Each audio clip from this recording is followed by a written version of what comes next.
Olá, companheiras, olá, companheiros, saudações pequistas. Está começando mais uma edição do podcast Em Tempos de Guerra, a Esperança é Vermelha. Hoje é sexta-feira, dia 24 de março. Eu sou o Patrick e toco a conversa junto com vocês. No episódio de hoje, escutamos o companheiro Walter Pomar, professor da UFABC e membro do Diretório Nacional do PT, que fala sobre a Batalha dos Juros, a quebradeira nos bancos dos Estados Unidos e a situação política e econômica enfrentada nesse começo do governo Lula. Elisa Guaraná, presidenta da Associação Docente da UFRRJ, dá um informe e faz um convite para todo mundo acompanhar e ajudar na mobilização para a disputa do ANDE, Sindicato Nacional. E a companheira Amanda Oliveira, da direção da UNE, apresenta o calendário de atividades da entidade e a preparação para o Congresso da União Nacional dos Estudantes.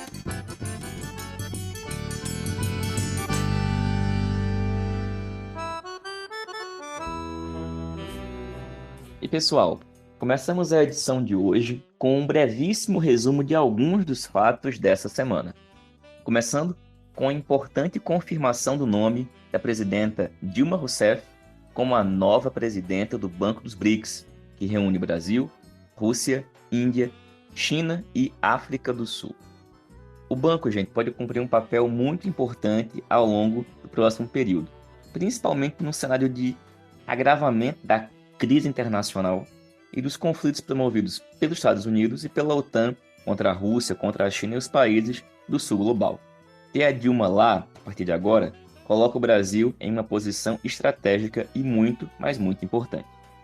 E por falar na China, a assessoria do presidente Lula informou hoje que ele adiou para domingo a sua viagem ao país asiático, em razão de uma leve pneumonia, mas que seu estado é bom e no domingo ele já deve seguir viagem.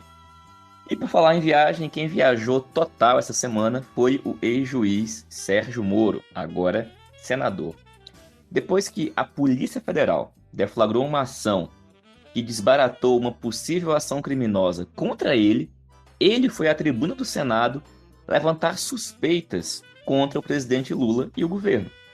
Ora, mas foi exatamente esse governo que agiu para proteger a integridade e a segurança dele. Algo bem diferente do uso político que desempenhou a PF sob o comando dele, Moro, e a mando do seu ex-presidente. Ex-presidente, inclusive, que hoje, finalmente, mandou devolver algumas das joias e armas. Ele tentou se apropriar quando saiu do governo. A devolução ocorreu depois de uma decisão que exigiu a devolução. Não fosse isso, talvez ele tivesse ficado com elas. Mas, ao que parece, nem tudo ainda foi devolvido. A ver os próximos acontecimentos. E por fim, para encerrar esse brevíssimo resumo, a notícia de que seguem firmes as grandes mobilizações na França contra a reforma da Previdência do governo de Macron. Hoje, chegamos ao 10º dia de mobilizações que tem reunidos milhares de pessoas. Na verdade, no dia de ontem, quinta-feira, os dados indicam que foram mais de 1 milhão de pessoas em cerca de 300 cidades da França. Bom, e por aqui a batalha também está acontecendo no campo da economia. A reunião do Copom manteve a taxa de juros em 13,75%. E lá nos Estados Unidos, o Banco Central deles aumentou em 0,25 pontos percentuais a taxa de juros dos Estados Unidos. Bom, para falar sobre esse assunto, bem como sobre o quebra-quebra de alguns bancos americanos, inclusive fora dos Estados Unidos, a gente vai ouvir agora o companheiro Walter Pomar, que é professor da UFABC e é também membro do Diretório Nacional do PT. Olá, Patrick. Olá, ouvintes do podcast, comandado pelo Patrick Campos Araújo, ou Patrick Araújo Campos, ele que me corrija. Patrick me pediu para falar sobre a batalha dos juros, sobre a quebra dos bancos e sobre a situação econômica. Primeiro, alguns fatos.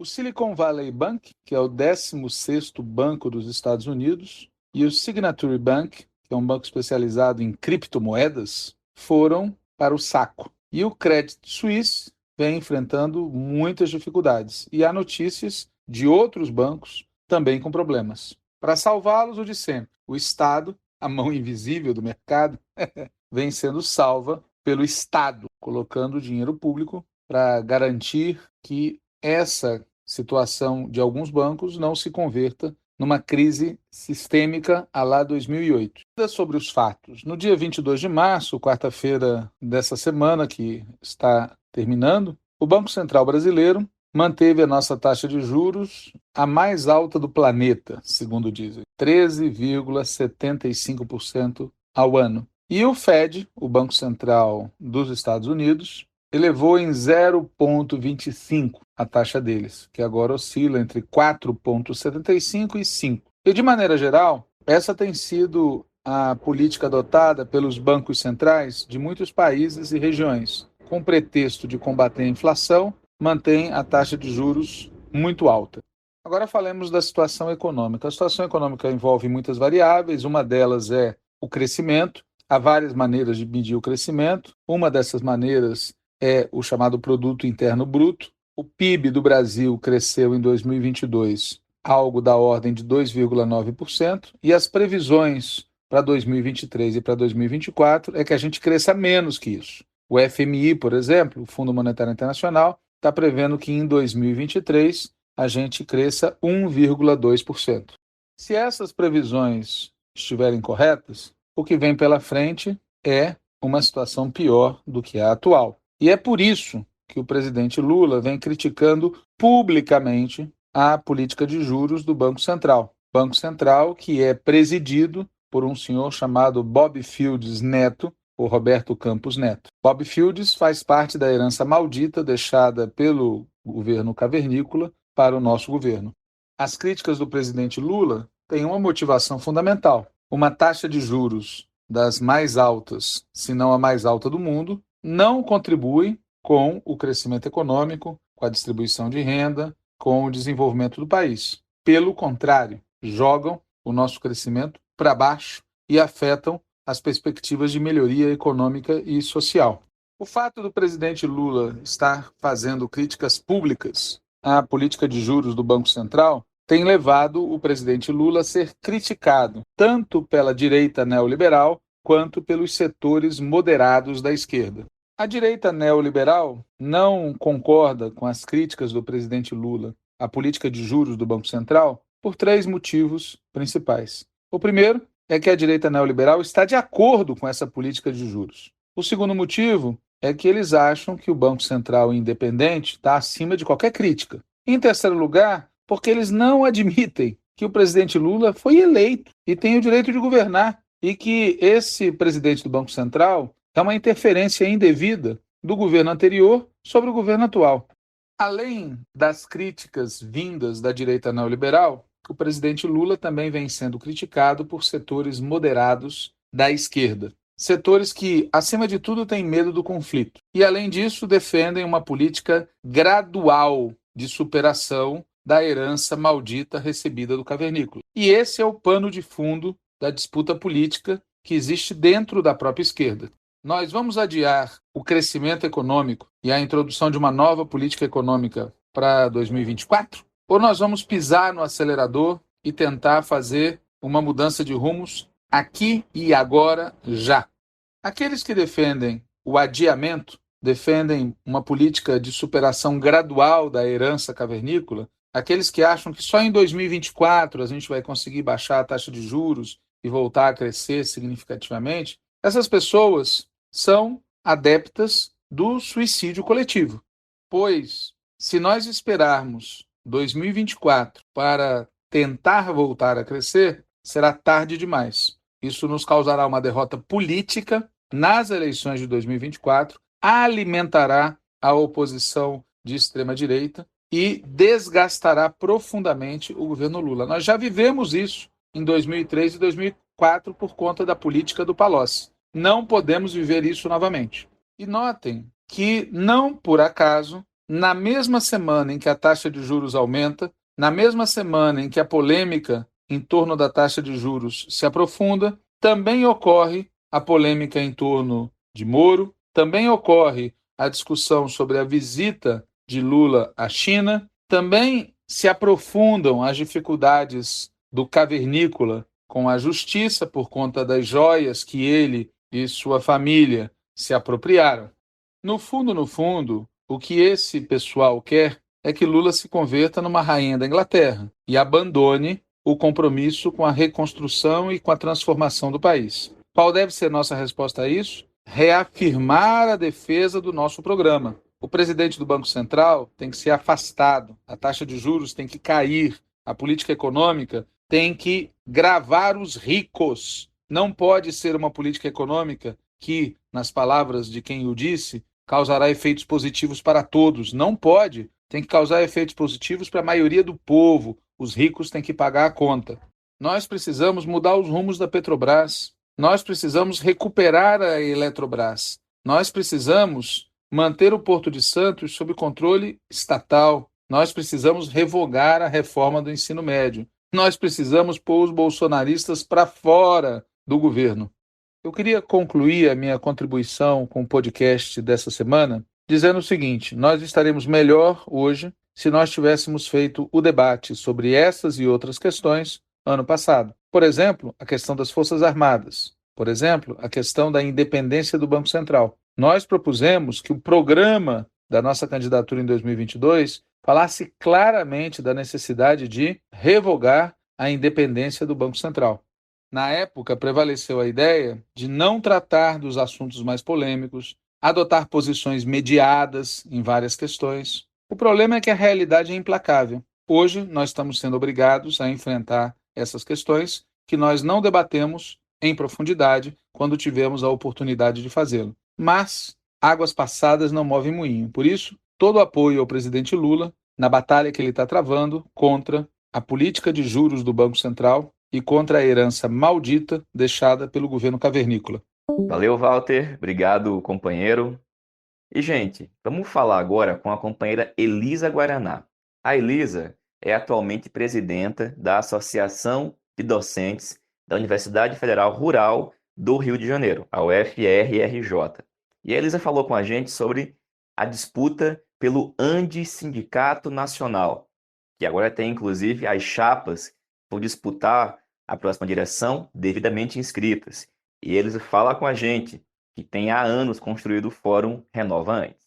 Olá, Patrick. Olá, Esperança Vermelha. Venho mais uma vez aqui falar com vocês sobre o ANDES, Sindicato Nacional, Elisa Guaraná, presidente da Associação Docente da Universidade Federal Rural do Rio de Janeiro. 10 e 11 de maio teremos as eleições para o ANDES Sindicato Nacional. Pela primeira vez na história, com 3 chapas. É bem importante esse momento. Eu faço parte do Fórum Renova Andes. Nós constituímos a nossa terceira chapa, e ela também é a chapa 3. Nós nos apresentamos em 2018, em 2020, e agora estamos novamente nos apresentando, não só o Fórum Renova Andes, mas muitos colegas, professores e professoras, que não eram necessariamente próximos ainda do fórum, mas que entendem as questões e as críticas que a gente vem fazendo todos esses anos à diretoria do ANDES, uma diretoria que está presente já, né, em condições consolidadas de direção há quase 20 anos, inclusive desde que nós nos apresentamos em 2018, até 2018, na verdade, a diretoria não enfrentou oposição, né? Então, nós trouxemos esse esforço crítico à diretoria, especialmente em função, eu diria, a gente tem ali um marco que é o golpe. Essa diretoria não reconheceu o golpe em 2016, não reconheceu a relevância grave de um golpe contra a presidenta Dilma, não reconheceu que nós tínhamos que nos unir, e desde então muitos movimentos e organizações entenderam essa urgência, puxaram na época o Fora Todo, foram muito responsáveis pela formação da CSP com Lutas, e a CSP com Lutas vem comandando a linha política até então, né? Desde então. Eu diria que a gente só vai ter uma guinada e uma mudança nesse cenário muito em função da nossa atuação. A gente já vem há anos demandando a saída do CSP,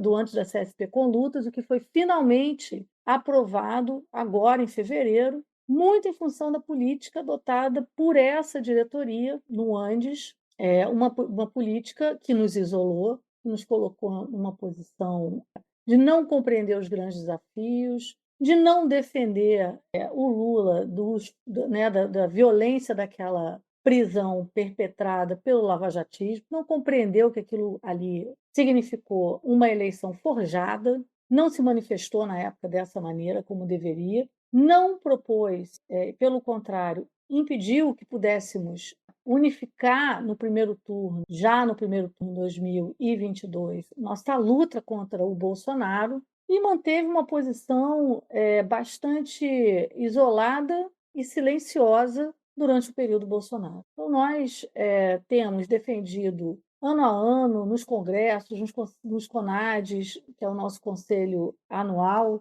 nós temos defendido o esforço fundamental de discutirmos nossa carreira, discutirmos a realidade docente, de nos jogarmos efetivamente num esforço de defesa da democracia de forma unificada. Por isso, nós defendemos, desde que ocorreu o golpe e a formação do Fórum Nacional Popular de Educação, nós defendemos a participação do Andes. Essa diretoria não acatou e nem encaminhou essa proposta. Nós pedimos e colocamos essa proposta para votação inúmeras vezes. Fomos finalmente vitoriosos, né? Agora em fevereiro, como observadores. Então, o Andes continua numa política de muito isolacionismo, de não compreensão do enfrentamento que está em curso contra o fascismo, mas, acima de tudo, da desmobilização, do afastamento da nossa categoria do sindicato. O Antissindicato Nacional foi um grande lutador contra a ditadura. Forma, na época, do final ali já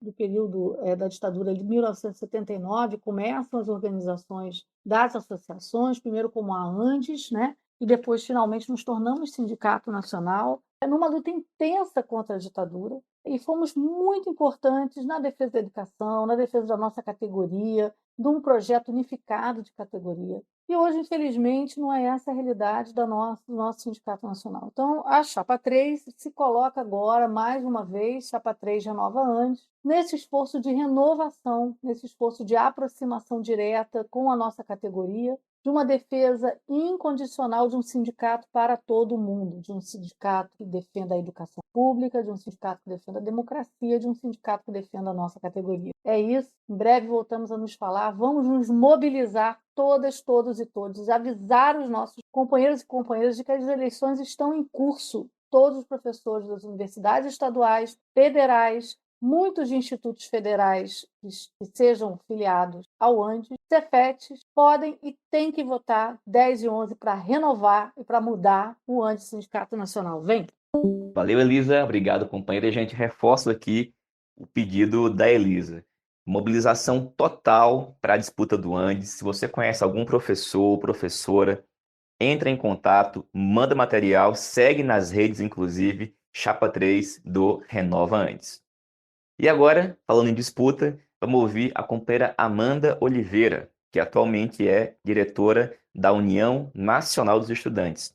A UNE está com um calendário aí de um monte de atividade, encontro de mulheres, entidades gerais e preparação para o seu congresso também. É sobre essa série de atividades que a Amanda fala com a gente a partir de agora. Salve, salve, ouvintes do podcast, salve, salve, companheirados de luta. Aqui quem fala é Amanda Oliveira, militante da Tendência Petista Articulação de Esquerda aqui do Rio de Janeiro e diretora de assistência estudantil da União Nacional dos Estudantes. Bom, eu vim aqui brevemente contar um pouco, dar um informe de como estão os processos internos da UNE que já se iniciaram. Na última reunião da executiva da entidade foi tirado um calendário de lutas, atos, enfim, processos internos também da eleição para a nova diretoria da entidade. E aí, nesse início de abril, a gente já conta com o EME, que é o Encontro de Mulheres Estudantes da UNE. Ele está na sua 10ª edição, vai acontecer em Juiz de Fora, nos dias 7 a 9 de abril, com a sua realização na Universidade Federal de Juiz de Fora. Vão ser 3 dias de encontro, 11 arenas de debate feminista, participação do governo federal, na figura da ministra de Cultura, da Igualdade Racial e Mulheres, divididas, entre as mesas, desde a abertura até o final do encontro.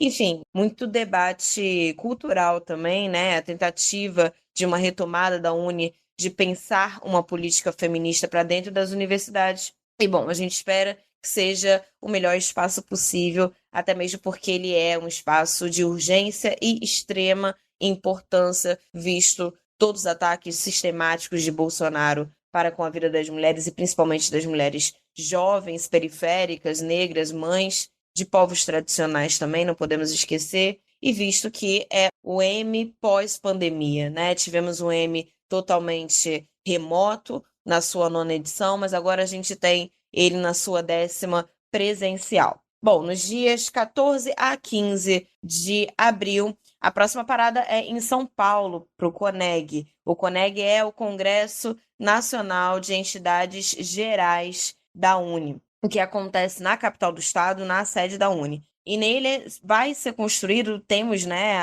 o objetivo de ser construído e votado o regimento para o próximo Congresso da União Nacional dos Estudantes, o CONUNE, onde se delibera no CONUNE, no voto, a nova direção que vai fazer gestão durante 2 anos, terminando aí em 2025 para um próximo CONEG e um próximo CONUNE. Bom, o CONUNE desse ano é em Brasília, não há nenhuma novidade, visto que hoje nós temos o governo federal e a possibilidade de uma boa estrutura, de uma tentativa de uma organização de um maior CONUNE, e vai ser nos dias 12 a 15 de julho. Ainda sem muita discussão para dentro da própria entidade, o CONUNE corre o risco, né, mais uma vez, de não ser aproveitado também como espaço de formação e qualificação política dos militantes e dirigentes do movimento estudantil, né, que estão compondo aí a frente do movimento estudantil pelo país inteiro. Então, o seu processo, que dura, né, aí alguns meses e resulta nas eleições em Brasília, se mostra aí uma grande chance de levarmos a política de uma educação verdadeiramente transformadora e uma entidade radicalmente ativa, combativa para as bases estudantis universitárias. E nós, da Juventude da Articulação de Esquerda, nós firmamos o compromisso nisso e vamos lutar até o final para que essa seja a política e a linha e o horizonte e uma realidade da UNE. Bom, a esperança para o Brasil e para a UNE combativa é vermelha e a luta apenas começou. Até mais. Valeu, Amanda. Obrigado pelo informe, companheira. Pessoal, essa foi mais uma edição do nosso podcast Em Tempos de Guerra, a Esperança é Vermelha. A gente se reencontra aqui na próxima sexta-feira. Mas quero terminar a edição de hoje informando que começa, nesse sábado, a Conferência Nacional Sindical da Tendência Petista Articulação de Esquerda, lá em Brasília. Nessa quinta-feira, ela teve início, na verdade, com um importante debate de conjuntura, mas os companheiros se encontrarão presencialmente neste fim de semana. E, na próxima segunda-feira, tem edição do programa Antivírus, no YouTube do canal Contra a Mola. Não deixem de assistir e ajudar a divulgar e a compartilhar. Sempre com o pedido de vocês agora, inclusive, se inscreverem no nosso canal no Spotify. Divulga e ajuda também a convidar mais gente. Saudações petistas e até mais.